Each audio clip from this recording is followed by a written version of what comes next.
नमस्कार दोस्तों, top stock with विवेक में आपका स्वागत है। आज हम बात करेंगे सेंट्रल डिपॉजिटरी सर्विस लिमिटेड की। दोस्तों, वीडियो चालू होने से पहले एक छोटी सी रिक्वेस्ट है, अगर आप चैनल पर नए हैं तो प्लीज़ चैनल को सब्सक्राइब करें, साथ ही साथ वीडियो को लाइक करें और वीडियो को अंत तक देखें। बिकॉज मैं स्टॉक रिगार्डिंग वीडियो कंपनी का फाइनेंशियल, टेक्निकल और बिजनेस तीनों चीज़ें एनालिसिस करके देता हूँ। स्टॉक मार्केट में जो भी कंपनियाँ अगर तीनों कंडीशन मीट करती हैं तभी मैं अपने चैनल पर उसके रिगार्डिंग वीडियो बना के डालता हूँ। तो चलिए दोस्तों, हम वीडियो को बिना देरी किए चालू करते हैं। चलिए, इसके हम सबसे पहले कंपनी के बिजनेस के बारे में बात कर लेते हैं। तो कंपनी का जो मेन बिजनेस है वो डीमैट अकाउंट सेवा की बात कर लिया जाए तो सीडीएसएल निवेशकों को उनके शेयर और अन्य वित्तीय उपकरणों को डिजिटल फॉर्मेट में रखने की सुविधा देता है। तो जो भी डिजिटल फॉर्मेट में अगर आप जो भी स्टॉक्स का आप बाई सेल करते हो तो वो डिजिटल प्लेटफॉर्म पे यही जो सीडीएसएल है वो जो है आपको वहाँ पे ये सारी जो फैसिलिटी प्रोवाइड करता है, सीडीएसएल ही प्रोवाइड करता है। सुरक्षित वित्तीय लेन देन सीडीएसएल के माध्यम से निवेशक अपने डीमेट अकाउंट में शेयरों की खरीद, बिक्री और ट्रांसफर आसानी से कर सकते हैं। तो दोस्तों, ये एक बहुत बड़ी चीज़ है। और अगर आप सीडीएसएल के माध्यम से डीमेट अकाउंट में जो भी शेयर और बाई और सेल करते हैं उसको मतलब आपका जो सिक्योरिटी है वो ब्रीच नहीं होगा। आईपीओ आवेदन प्रक्रिया, निवेशक सीडीएसएल की सेवाओं का उपयोग करके आईपीओ में निवेश कर सकते हैं। आप इनकी सेवा लेके आप आईपीओ में भी निवेश कर सकते हो। सीडीएसएल में को ई सेवाएं प्रदान करता है, जैसे कि ईसी एएस निवेशकों को सभी निवेश का स्टेटमेंट, ई केवाईसी, डिजिटल तरीके से केवाईसी की प्रक्रिया। अन्य सेवाओं की बात करें तो सीडीएसएल म्यूचुअल फंड, बांड और वित्तीय साधनाओं के लिए भी सुविधा प्रदान करता है।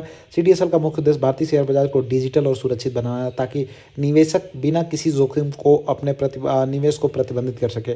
तो अगर आप स्टॉक मार्केट में हैं तो आप इस कंपनी का इम्पोर्टेंस जान सकते हो। अगर आप जो भी पैसा लगाते हो वो सेफ़ होना कितना ज़रूरी है वो सीडीएसएल के हाथ में है। कंपनी जो स्टॉक मार्केट है उसको डिजिटल प्लेटफॉर्म पे इतना इजी वे में अवेलेबल कराती है कि आप जो भी डाटा लेना चाहते हो वो डाटा अच्छे तरीके से और बिना किसी लॉन्ग लपेट के और सेफ वे में आपका डाटा और कंपनी जो भी डाटा प्रोवाइड करती है आप वहाँ से ले सकते हो। तो इसका जो इम्पोर्टेंस है शेयर बाज़ार में और आने वाले समय में दोस्तों इस कंपनी का जो इम्पोर्टेंस है वो आगे बढ़ता ही मिलेगा आपको। तो आगे हम बात कर लेते हैं थोड़ा इसके मार्केट कैपिटलाइजेशन की। तो 33,324 करोड़ के आसपास टोटल कंपनी का मार्केट कैपिटलाइजेशन है। करंट प्राइस जो है 1,594 के आसपास है। हाई जो है 1990 के आसपास है। लो है 811 के आसपास। स्टॉक पी 62.6 के आसपास है। बुक वैल्यू 73 का है। डिविडेंड टेल की बात कर लिया तो 0.60% के आसपास है। R O C is 40.2 which is very good. R O is 31.3। Face value जो है 10 रुपये के आसपास है। आगे चलते हैं दोस्तों हम पीर कंपेरिजन में। यहाँ पे कंपनी का जो पी रेशियो है वो इस सेगमेंट की जितनी भी कंपनियाँ हैं फाइनेंशियल सर्विस वाली वहाँ से अगर कंपेयर करोगे तो जो मेडन पी निकल के आता है वो 70.91 के आसपास निकल के आता है। बस सीडीएसएल का जो पी है वो 62.55 के आसपास आता है। तो मीन्स कंपनी में अभी थोड़ा ग्रोथ का जो फ्यूचर है वो ज़्यादा है। 70 के पी तक भी जा सकती है, लेकिन जनरली इतनी अच्छी कंपनियां बहुत ऊपर पी पे ट्रेड करती हैं। तो आई होप कि कंपनी जो है 62 है तो मतलब आप 150 के पी पे देख सकते हो कंपनी को आने वाले समय में। चलिए दोस्तों, हम क्वार्टरली रिजल्ट की बात कर लेते हैं। तो यहाँ सितंबर क्वार्टर में अगर आप देखते हो तो नंबर ऑफ सेल्स में अगर आप यहाँ पे देखोगे तो highest ever number of sales आपको देखने को मिलेगा 322 करोड़ के आसपास। अगर नेट प्रॉफिट में जाते हो तो कंपनी का हाईएस्ट एवर नेट प्रॉफिट देखने को मिलेगा। Earning per share is highest ever. Company का सेल जो टीटीएम में अगर देखते हो तो हाईएस्ट एवर कंपनी का सेल्स निकल के नजर आता हुआ है। कंपनी का अगर नेट प्रॉफिट देखते हो तो यहाँ पे भी कंपनी का नेट प्रॉफिट निकल के आता हुआ दिख रहा है। कंपनी का अर्निंग पर शेयर यहाँ पे अगर पी&एल स्टेटमेंट देखोगे तो ये भी हाईएस्ट एवर निकल के आता है। बैलेंस शीट में जाते हैं, कंपनी बोरोइंग मनी की देख लेते हैं तो कंपनी पे कोई डेथ ही नहीं है। 1 करोड़ का डेथ इतनी बड़ी कंपनी के ऊपर क्या ही डेथ है। तो कंपनी बहुत शानदार कंपनी है। फिक्स एसेट 375 करोड़ के आसपास है। अगर यहाँ पे कैश फ्लो की बात कर लेते हैं तो cash from operating activity 386 crore के आसपास है। It's a good sign for any company. अगर नीचे हम बात कर लीजिए प्रमोटर्स होल्डिंग, उससे पहले आरओसी की बात कर लेते हैं। तो मार्च 2024 में 40%, 23 में 30%, 22 में 40%, 31%, 18। तो कंपनी का एक आरओसी देखोगे बहुत शानदार ग्रोथ ट्रैक रिकॉर्ड रहा है इस कंपनी का। और दोस्तों कंपनी ने यहाँ पे 12% से नीचे का आरओसी दी ही नहीं है। ऑन एवरेज करोगे तो ऑलमोस्ट 25%, 26% का आरओसी कंपनी ने दिया है। तो आप इसे सोच सकते हो कि कंपनी कितनी अच्छी कंपनी है और लगातार ऐसे ही ग्रोथ देती रही तो दोस्तों आपका जो पैसा है वो बहुत जल्दी आप कंपाउंडिंग करके देखोगे तो आपका पैसा बहुत आगे जा सकता है। तो आपको स्टॉक मार्केट में ऐसी कंपनियां ढूंढना है जो ऐसा आपके लिए काम कर सकती है। तो यहाँ पे देखो प्रमोटर्स का holding same as it is है। एफआईआईज ने यहाँ पे अपना स्टेक जो है थोड़ा सा रिड्यूस किया। डीआईएस ने भी यहाँ सितंबर क्वार्टर में थोड़ा सा रिड्यूस किया है। जो पब्लिक के पास माल है वो थोड़ा सा ज़्यादा चला गया है, 3.60% के आसपास। तो ये थोड़ी एक चिंता वाली बात है। और देयर इज नो ऐसा थिंग कि इस पूरे फाइनेंशियल एनालिसिस में आपको कोई चिंता वाली बात है other than share holding pattern. तो शायद यही रीज़न भी है कंपनी के पास कि कंपनी, अगर आपको मैं चल के दिखाता हूँ यहाँ पे टेक्निकल चार्ट पैटर्न में, तो यही रीज़न है। कंपनी के बिजनेस में ना बदलाव है, ना कंपनी के फाइनेंशियल में कोई बदलाव है, लेकिन कंपनी का स्टॉक प्राइस अगर आप देखते हो टॉप से ऑलमोस्ट जब स्टॉक का टॉप था 1990 के आसपास, वहाँ से कंपनी का स्टॉक प्राइस ऑलमोस्ट 20% के आसपास डाउन साइड में है। तो 20% के आसपास डाउन साइड में है। और ये केवल यही रीज़न है कि इसमें पब्लिक की ज़्यादा होल्डिंग है, इंडेक्स नीचे आ रहे हैं, मार्केट में करेक्शन का दौर जारू है, लोग डर के स्टॉक को बेच रहे हैं। But there is no as such change in this stock कि उसके वजह से स्टॉक प्राइस नीचे आए। तो ऐसा कुछ भी न्यूज़ नहीं है। लेकिन यहाँ पे जब स्टॉक प्राइस नीचे आता है तो अच्छी कंपनियों में बाइंग अपॉर्चुनिटी होता है। थोड़ा हम स्टॉक प्राइस महंगा होने पे थोड़ा वेट कर सकते हैं, लेकिन जब भी स्टॉक प्राइस नीचे आता है तो अगर बाइंग अपॉर्चुनिटी है तो उसका फ़ायदा उठाना चाहिए।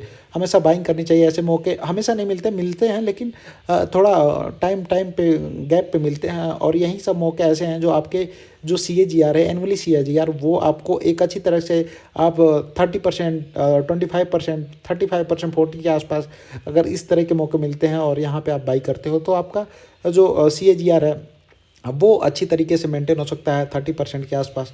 तो ये सारे मौके हैं। तो अगर यहाँ पे देखो कंपनी जो है एक अपने अब मेजर सपोर्ट के आसपास है। अगर पहला सपोर्ट देखो कंपनी में, तो पहला सपोर्ट दोस्तों ये सपोर्ट है, दूसरा ये सपोर्ट है, तीसरा ये सपोर्ट है, चौथा ये सपोर्ट है। और अगर आप यहाँ पे देखते हो तो कंपनी यहाँ ऑलमोस्ट यहाँ पे एक रेंज में ट्रेड कर रही थी।